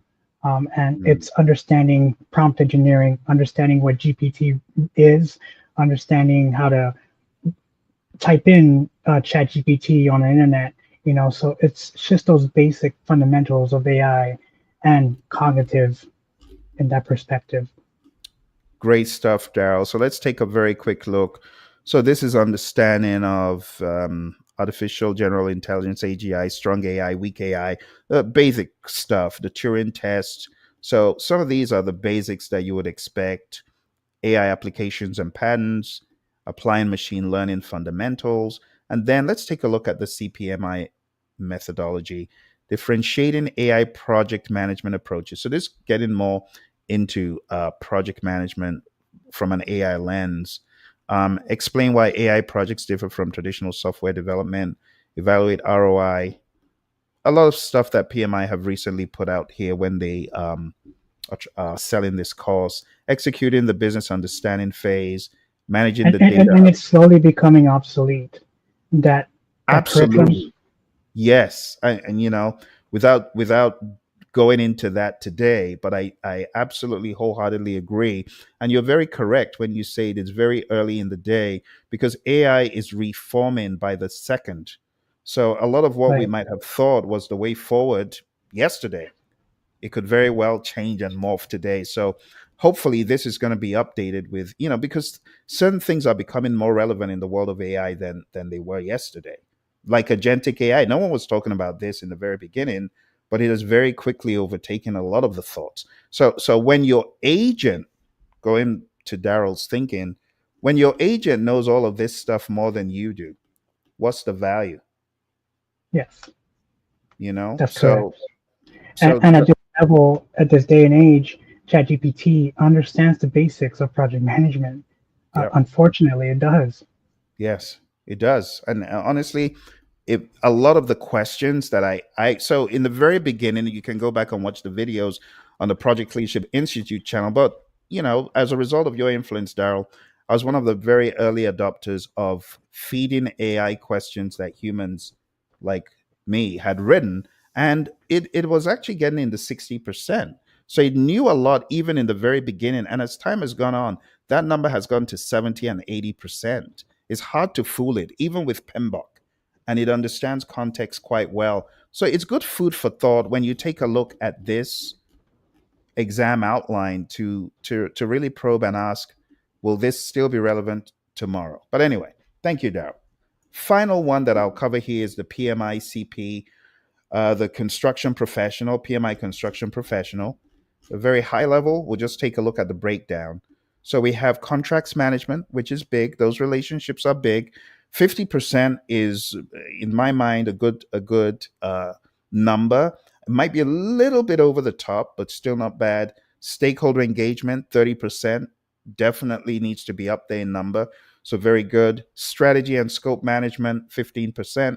Project governance, I would have been expecting more from project governance, definitely in the world of construction. But again, I haven't been through the exact training, and this is delivered by PMI as well. So who knows? Just looking under the hood, we have managing risks, the process for construction and built environment projects, determine how to apply risk tools, managing the claims process, managing the contract lifecycle efficiently, implementing interface management process efficiently, and that includes establishing and planning all the interface points. That would make sense. Stakeholder engagement needs no introduction because this is a very slippery slope in construction. utilizing communication tools, preventing communication issues, definitely much needed, mitigating communication issues, strategy and scope, and project governance. Something I would have been looking for just a tiny little bit more would have been the concept of health and safety. And these are some of the companies that I've trained. Those are some of their hot buttons. Let me do a very quick search. I'm gonna hope safety. Safety doesn't even appear in. Oh my goodness. PMI. We need to talk about safety. We need to talk more about safety. Anyway, with that said, we have covered the PMP, the CAPM, the PGMP, the RMP, the SP, the ACP, the PMO, the AI from PMI certification, and the construction. So we've gone pretty aggressively, we've gone pretty hard. I'm going to take all these links and I'm going to begin dropping them in the chat. But I want to say thank you to our friends who came through. We got a chat, not much information on PMO cert and how is that? Oh, very good question, Andrea. So thank you for asking. So let's bring this question up on the screen to talk about this a little bit more. The PMO cert and how is that complementary to PMP? Great question. Let me make it very clear that the PMP is project management across hybrid, agile, and predictive. Hybrid, agile, and predictive. So it's very important that when you take a look at this PMI's PMO certification, full disclosure and honesty. A lot of companies don't care. They don't care about this. Let's bring it under the microscope a little bit more. Let me explain why they don't care. Some firms don't care because they are running off an agile model that is not PMO driven. You got to remember what is good for organization X is organization Y. It's like you're just killing the firm. Sure way to kill an agile firm is by introducing the concept of a PMO. Why is that? Because we understand through this work we've come to value, what does the Agile Manifesto say? Individuals and interactions over processes and tools. So being very tool heavy and tool pushy is not the best way to go. And just calling it a PMO is aesthetically poor for an agile firm. So, in those instances, if you're looking at this to complement your PMP, it's probably not the best way to go because the definition of PMP is rapidly changing. A lot of people finding themselves in hybrid environments where a lot of the predictive and traditional stuff has gone away. Now, if you are like me, who has worked in a very heavy PMO driven environment, like when I was at American Airlines, I worked in the PMO for the PMO. The question is, how would this help me in such a firm? And the answer would be, it could help me be a better leader as a member of the PMO. But if I'm not in that environment and I want to pivot my career towards a more hybrid ecumenical direction, just as I have, because I've embraced Agile more than ever before in the last 5 years plus, then probably not. I won't. So I will not be going for this certification. Let me tell you why. You cannot replace pragmatism and Taylorism. And I say Taylorism, being able to tailor from firm to firm. You cannot replace that with, I don't care what this has to offer. Because I've worked with so many variant organizations, it's so different.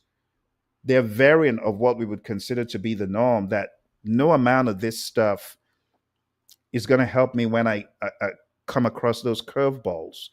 Now, would I say don't read the literature? No, the literature could help you. But personally, I'm not a strong believer in PMOs. I would rather steer organizations, and honestly, I have done that.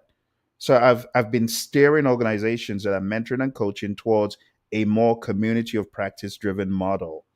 I've been getting them to socialize the concepts of charters and requirements traceability matrices and work breakdown structures and risk registers and the concept of qualitative and quantitative risk analysis and earned value. I've been getting them to socialize these from a more grassroots perspective than having big government in the firm. Now, I'm not saying PMOs are all bad. I'm just saying the philosophy, personally, I prefer the community of practice philosophy because it's more long lasting. As in the example I gave you in that Warren Buffett's company I trained in, PMO didn't fly. Why is that? Because once the champion was out of the door, people are like, thank goodness, let's get rid of this rubbish. Because it wasn't socialized and didn't become grassroots. And once the singular champion is out of the door, there's no one else to champion it. So communities of practice are my preferred model, or an agile PMO, which I would still not want to call a project management office. I would want to call it a value delivery office, right? Or something else. So if you're looking for advice from someone who has been there, done that, I would say a PMO certification doesn't mean very much in terms of how you're going to be able to deal with the curveballs in different firms. The best way to deal with these curveballs is to truly understand what you learned in the very beginning. This stuff. If you did, if your instructor exposed you to it, know it inside out and understand the value of each page in this book.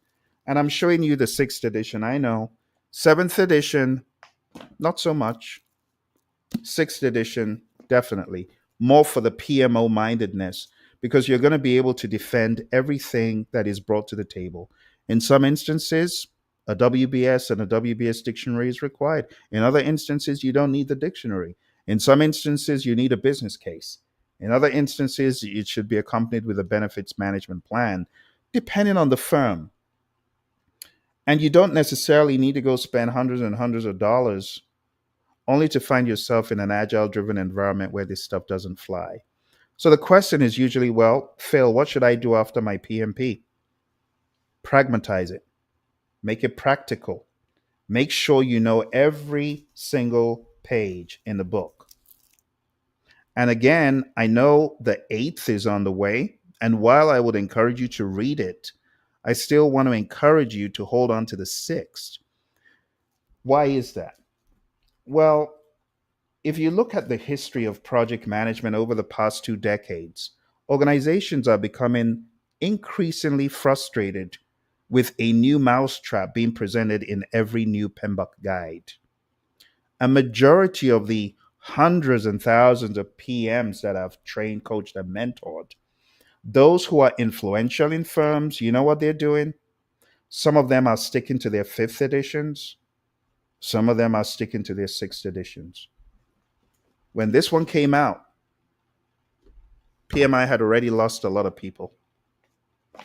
And at that point, people stopped regarding PMBOK 7 as worth anything.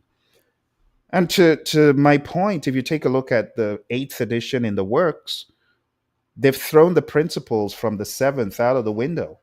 And they've written additional new principles for the 8th. In my mind, it's just reckless. You don't do that, to people you are leading. You don't change for change's sake. Needless, it's called kaeyaku. We have kaizen, good change. We have kaeyaku, bad change for change's sake. We can't keep flipping the switch on people. Many firms, they spend thousands and hundreds of thousands and millions of dollars implementing frameworks based on PMBOK 4, 5, 6.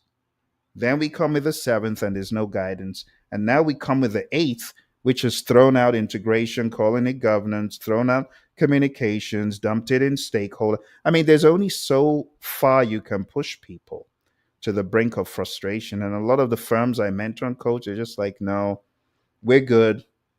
You want to buy PEM? No, we're good, Phill. So my recommendation is truly know what today's the 49 process is. I don't think a lot of firms are going to be gravitating towards what the 8th presents. So as far as the PMO certification that you were asking about, I wouldn't recommend it. I would recommend really knowing what you have in PMBOK 6. I would recommend being able to pragmatize. Like if you can pragmatize and defend everything in this book, you will be a lot more value to any firm than someone who has all the PMO certifications put together. Because it's not about that. Firstly, it's about being able to make things pragmatic. And secondly, it's about leadership. And you know what leadership is? It's about influence. So when I see the DNA of a project manager that's in a firm and they're not influencing by example, they're not showing by example, simple things like charters. Let me distill it down for you. We make things very hard in the world of project management. If I was going to distill down for you the top 10 things that every, let's even say PMO, if they wanted to accentuate the top 10 things, number one would be a business case. Number two would be a benefits management plan. Number three would be a project charter. Number four would be a stakeholder register. Number five would be a project management plan. Number six would be a lessons learned register. Number seven would be an issue log. Number eight would be a risk register. Number nine would be a work performance report. And number 10 will probably be a final report. And if you got all of these things down pat and people understand the value and the relevance, it will be a better world in any organization than piling hundreds of ITTOs on the table. People just get fed up. And it's not about the ITTOs. If you take a look at history, project management success, whether you're looking at the Taj Mahal or the Model T or the Pyramids of Giza, it didn't come from project documents, my friends. It came from good old horse sense, grit, determination, collaboration, and of course, impeccable communication, which is what the project manager spends 70 to 90% of the time doing. So while we have taken a look at all of these bottomless pit up certifications, and I don't mean that in a bad way, certifications are good, but if you cannot make it pragmatic, you can have all the certifications in the world. It might help you get in the door of a firm, but that individual might be kicked out faster than they can blink if they cannot show true value and pragmatism. So for many of you who are PMPs, your next step, in my mind, should be pragmatism, which means going back to the drawing board. Those of you who skipped PMBOK 6, or you skip the understanding of the processes, you are at a disadvantage compared to someone who does. So getting more certificates is just like piling a bunch of sand on you without being able to find a tunnel to show people the way, Any comments from my friends Diedre and Ed and Darrell about these things as we round up?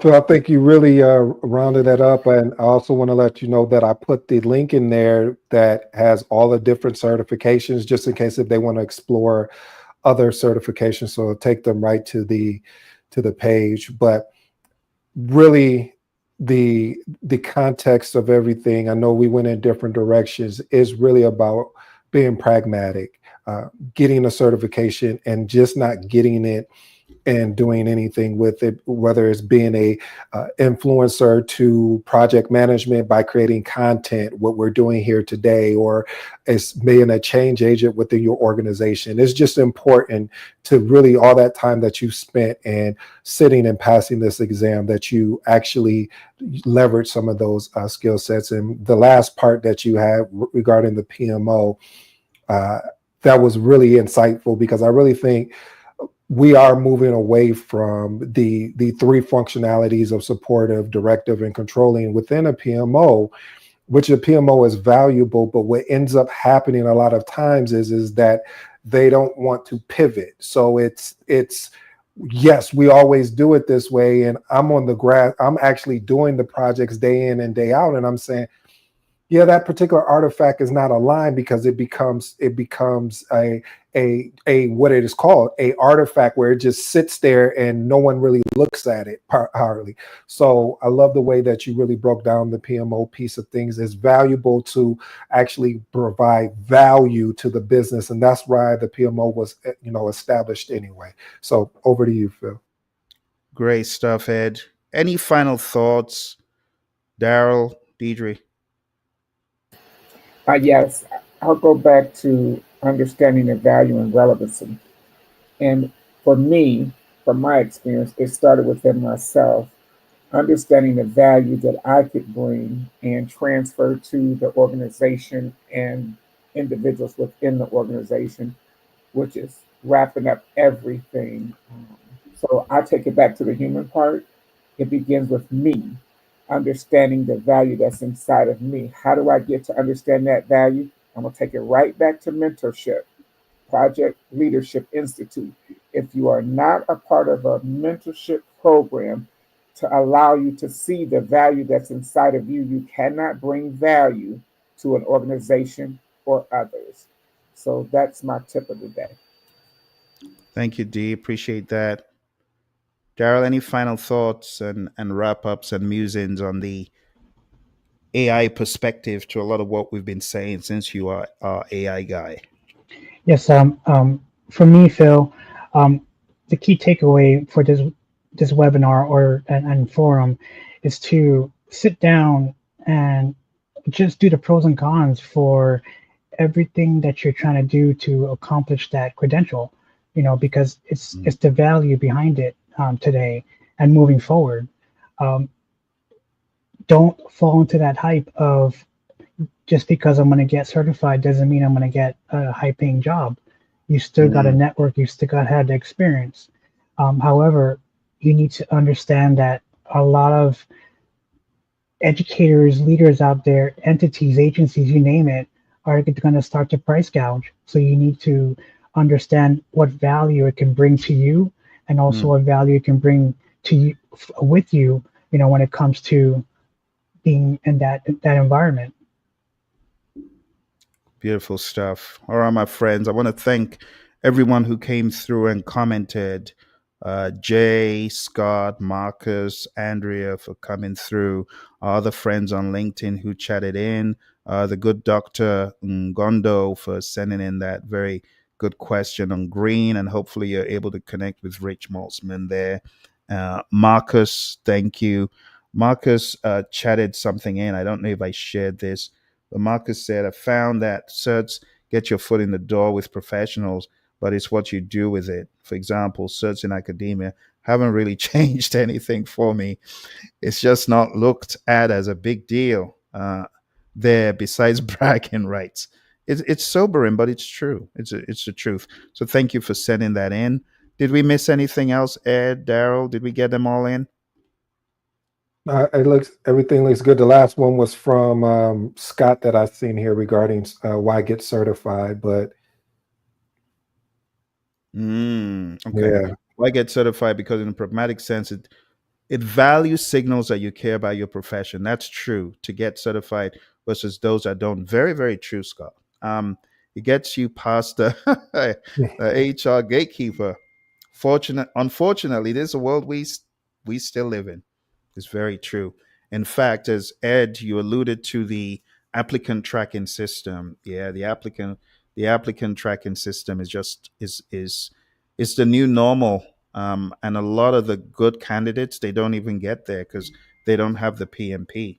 And while I hear a lot of people's arguments, I hear a lot of people say, well, PMI is all this stuff is a scam. And I understand your viewpoint.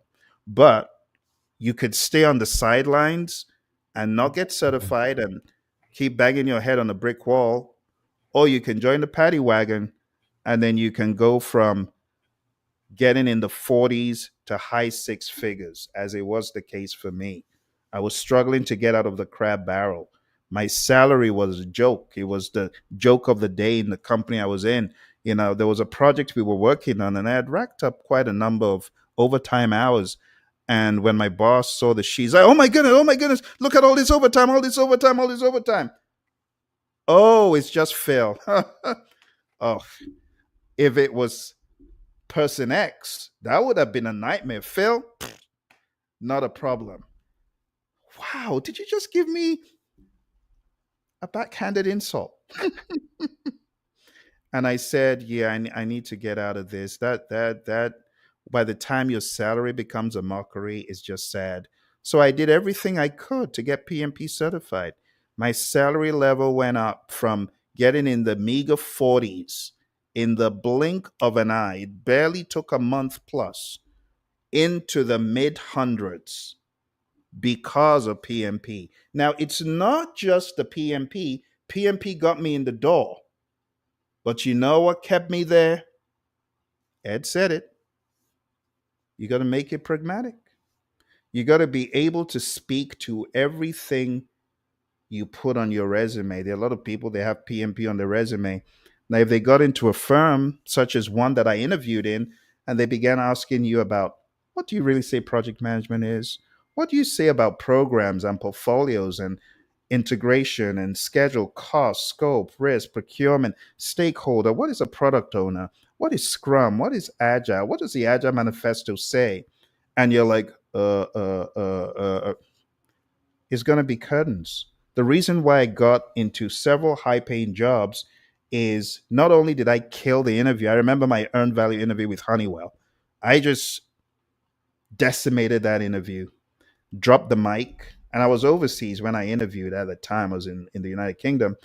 It was a virtual interview, but it was so compelling. Why? Because I had done the work, not just rattling off, well, CPI equals EV over AC. Any idiot can rattle off those formulas. But I had spent time, watch this, making this stuff realistic by going over scenarios and making it real, such that when the interview came and I killed it and I got in the job, watch this. A 9-month job I did in 3 months. It was earned value related. I was an earned value evangelist. How did I do it? This and this. Not just the brains, but I internalized it and I believed every word of what I was saying. That's how you do it, my friends. You get certified, but you have a belief system in what you've read, what you studied. It's so real to you. And when you speak about it, it comes across and people embrace it. A lot of people were against earned value when I started at Honeywell. But by the time I was done, they were lapping it all up. They liked it. They ate it. And I pretty much worked myself out of a job, moved from defense and space into IT effectiveness the following week. You see, I got the interview, but I wowed the interviewer. And when I got in the role, my work ethic saw me through. Crazy stuff. So it's not enough to get certified. You got to work it, my friends. You got to work those processes that you was certified on. Work the knowledge, and don't forget the leadership. Because true measure of leadership is influence, nothing more, nothing less. And if you're not influencing, you're not leading. And if you got a PMP and you're not leading with it, then it's not going to end the way you want. So you got to be bold, you got to be strong. But again, like Darrell said, like when I was challenging Darrell's thoughts of, well, how did you get so good in controls? Darrell did the work. He put in the work, and he's on the stage, not only on this occasion, but other occasions, training and coaching others in scheduling and project controls with me and others. So you got to put in the work, right? You got to put in the effort. The same way Diedre and Ed are on this call, they could be doing other things. They've got more than just a PMP, but they are here not only to contribute to the discussion, but also learn. So that's my recommendation. Make it pragmatic, learn, be a leader, and it's all going to work out. Thank you very much, my friends. Wishing you all the very best. And if you got any other questions beyond this, feel free to put them in the chats and the comments below. This is also streaming on Edge channel, streaming on LinkedIn with Darrell as well. So don't forget, we're always here for you. Bounce off any ideas of us, and we'll be happy to comment. Thank you very much. All the very best, and bye for now.